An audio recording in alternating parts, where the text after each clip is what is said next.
అంతే అండి, మన పొటాటో చికెన్ కర్రీ రెడీ. ఈ ఒక్క వెజిటబుల్ వేసుకొని చికెన్ కూర చేసుకోండి, చాలా అంటే చాలా బాగుంటుంది.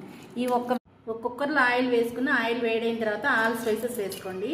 స్పైసెస్ అన్ని వేగాక క్లీన్ చేసుకుని చికెన్ వేసుకోవాలి.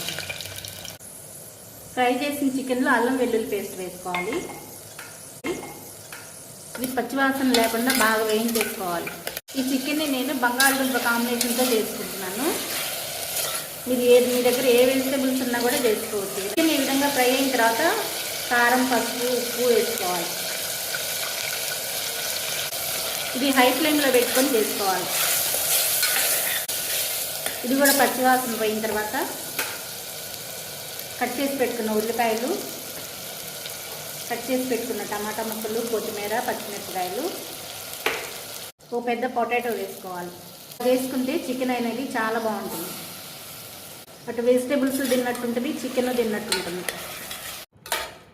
ఇలా ఒక 2 నిమిషాలు వేగిన తర్వాత కుక్కర్ మూత పెట్టుకొని 3 విజిల్స్ వచ్చే వరకు ఉడికించుకోవాలి.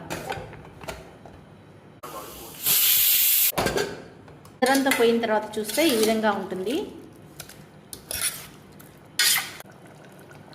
ఇప్పుడు కరివేపాకు, కొబ్బరి పొడి వేసేసుకోవాలి. చికెన్లో ఈ విధంగా ఆయిల్ పైకి తేలిన తర్వాత ఒక 1/2 కప్ వరకు వాటర్ వేసుకోవాలి. హైలో పెట్టుకొని 1 నిమిషం పాటు ఉడికించుకోవాలి.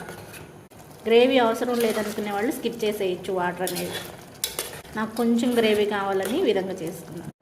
అంతే అండి, మన పొటాటో చికెన్ కర్రీ రెడీ.